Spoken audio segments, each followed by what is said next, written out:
This is the town of Olathe, Kansas, home to some of our most upstanding American citizens, like the Jacobowski brothers, and Joy Hempy, and finally, the Bergstrens. Things are peaceful now in Olathe, but not so long ago, these neighbors were involved in a murder that tore this small community apart.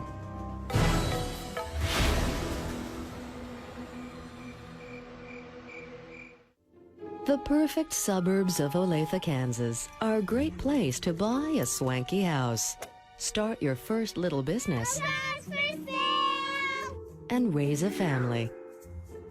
Gail and Richard Bergstrand have done just that. But when they first moved to Olathe, the Bergstrands lived in a small duplex. There, they met the Harmons, and that's how they became unwitting players in a terrible crime. We had just been married a couple of years, and we bought our first residence, which happened to be half of a duplex. And there was another young couple that bought the other half at exactly the same time we did. David and Melinda Harmon are an active church-going couple in their mid-20s. David Harmon works at the local bank. Melinda Harmon is a secretary at the Nazarene University. The Harmons and the Bergstrands love sharing a duplex, until one tragic night. At approximately 2:30 in the morning, we were awakened by a series of loud thumps. It was just the kind of loud noise that you are just immediately awakened from a deep sleep, and we just sat up and said, you know, what was that? Just over an hour later, they're startled again by frantic banging on their front door. I looked out the door and saw Melinda standing on the porch. She told me that two intruders had broken in, had knocked her out and hit Dave, and she thinks he's dead. Immediately, Gail and Richard called the police. Officer J.W. Larrick has lived in Olathe all his life. He's one of the first to race to the scene. At approximately 3:52 a.m., we were dispatched to an unknown call for the police. What we knew was there had been a violent crime taken place. But nothing could prepare Officer Larrick for what he was about to find. We just entered the residence.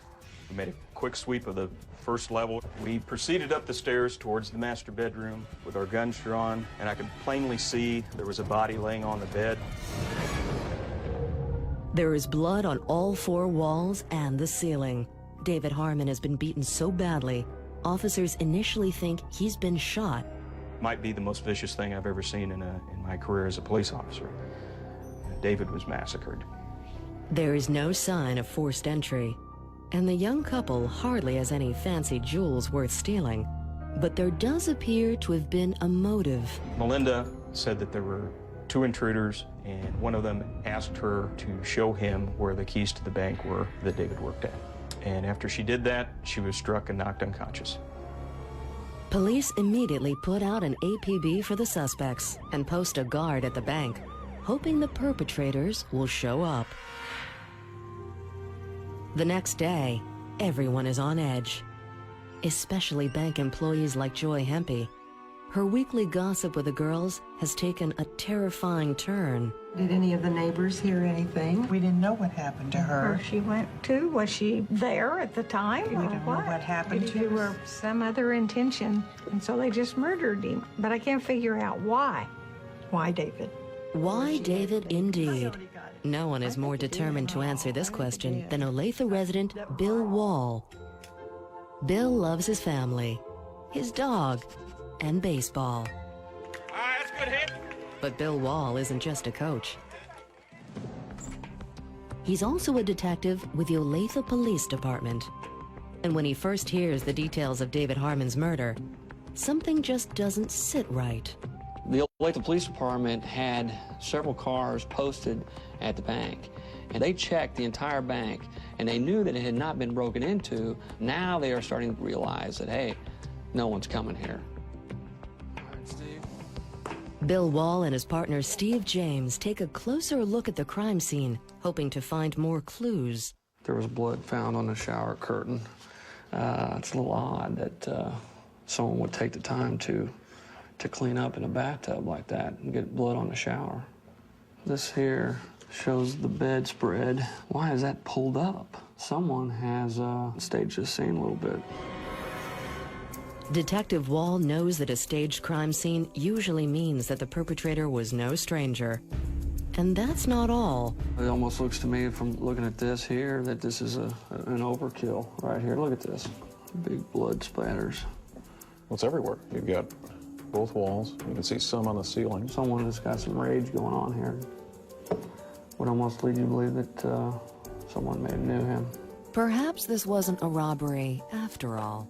But why would anyone want to kill a nice guy like David Harmon? The cheerful town of Olathe, Kansas is stunned when bank employee David Harmon is beaten to death in his own home. For David's good friend and colleague, Joy Hempy, the news hits especially hard.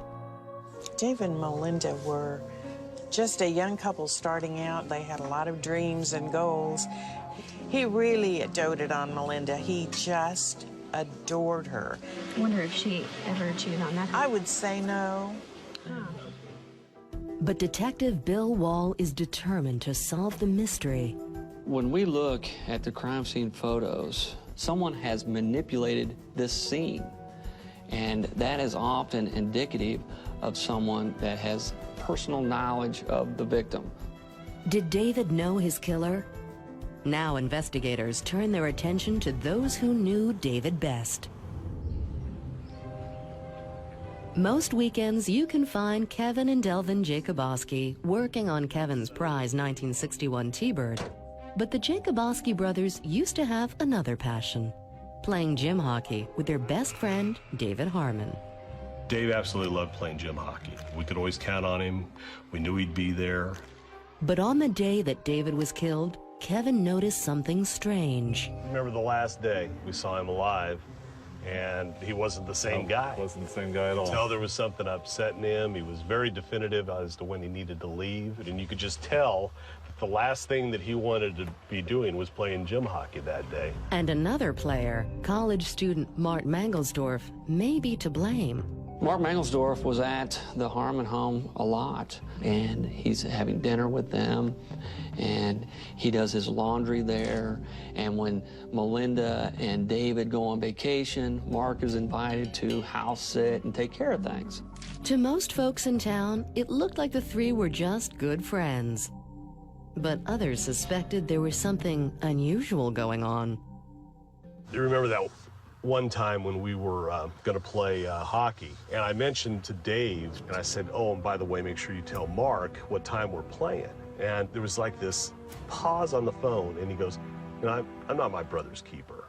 You know, and he didn't mean it as a joke. I mean, I could tell he was serious. And the Jacoboski brothers aren't the only ones talking about Mark and Melinda. One point, Richard said something, gosh, you know, he sure is over there an awful lot, and kind of insinuated that in a suspicious sort of way. And I said, oh, that's, Richard, you know, that's just ridiculous. Because of the gossip swirling around town, investigators now zero in on Mark and Melinda. But they fail to find any concrete proof of an affair. The police started doing interviews, and clearly Mark was a point of interest early on, and he was interviewed, and he cooperated with the police. Mark Mangelsdorf allows investigators to search his apartment for evidence, and amazingly, they find traces of blood on the carpet.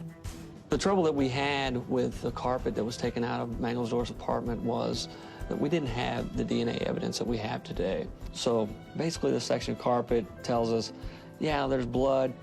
We don't know whose it might be because this is a rented apartment. The blood could belong to anyone who has ever lived in the apartment. Mark Mangelsdorf is another dead end. Haunted by memories and shaken by Olathe gossip, both Mark and Melinda leave town separately to try to build new lives. Our hearts just went out to her. To live through something like that, it was just horrible. We felt so sorry for her. Years pass with no leads and no new developments. The murder of David Harmon becomes known as the wound that would never heal. It was an open wound in Olathe, and we never forgot it. We thought about it every day. We talked about it. We talked about it at lunch, on the phone. It never left us. You just learned to live with it and realize that Dave's murderers got away with it. Then, 6 years after David's murder, Olathe police arrest a man for breaking and entering a residence. And when they bring him down to the station, the man begins talking incessantly about the Harmon murder. When somebody is this obsessed with the case, it's pretty suspicious. The moral fiber of Olathe, Kansas, has been rocked by David Harmon's murder. To think that there's in our midst that kind of evil, that kind of malice was a little disheartening. So far, they have hit 2 Trails Park and now 1026 South. But now, Olathe's finest have arrested a man on an unrelated crime, and he stuns investigators when he begins spewing details about the Harmon case. He makes some comments to the sheriff's officers about the Harmon murder, almost to lead them to believe that he has knowledge of it. Detective Wall and his partner meet up at Common Grounds, home to the best cup of joe in Olathe. They hope this new suspect may finally allow them to close the mystery of David Harmon's murder. This is a guy who worked at the same bank that David worked at. He went to the same college that Melinda went to. So he knows all the players, right? And he did have that connection. Investigators always believed David Harmon knew his killer. And that's not the only thing about this suspect that catches their attention. They started checking into some things. Come to find out he had some mental health issues. And obviously when that happens, red flags start being raised and questions need to be answered. Sure, because you never know. I mean, if he's unstable, maybe there is something there. The suspect also tells investigators that the case will never be solved. And he claims he has the missing keys to the bank. You know, he's talking about the keys to the bank. And the police department really looks into this closely. And they do a lot of interviews. And they talk to his family and friends and the guy himself. But no evidence is ever found connecting the suspect to the crime. His statements are chalked up as the result of psychotic ravings. The keys to the bank are still missing, and the case goes cold. 20 years pass. David's buddies decide they're too old to play gym hockey. His coworker retires from the bank, and his next-door neighbors move into their dream home. But the Olathe PD won't let the case die. Detectives had always wondered about the blood found in good friend Mark Mangelsdorf's apartment. Now, DNA technology may hold the key. My partner Steve James and I knew that with technology, the way it had advanced over the years, we're now up and running with DNA. We thought, hey, let's pull this evidence. We knew that there is a section of carpet that came from the inside of Mark Mangelsdorf's apartment. We knew that it tested positive for blood. If that's David Harmon's blood, Mark Mangelsdorf has got some explaining to do.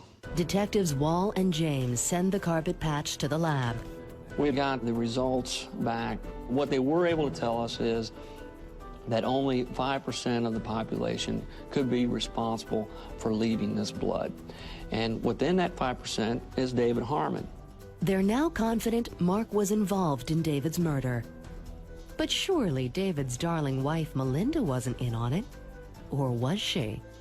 There are just so many inconsistencies in this thing throughout the years that you just threw your hands up in the air and saying, clearly, her story was crap. It did become community speculation that maybe those two were involved in that crime. Again, investigators go back to the evidence. Here's a pillowcase. So David Harmon was lying over here. Her story doesn't hold water. The pillowcase clearly shows that she wasn't laying next to her husband. This is a lot of blood spatter here, and if Melinda was lying on this pillowcase, there's got to be a void here. There's got to be a clean spot. Her head should be catching all this blood that's coming in. Right, and that's clearly not what we have here.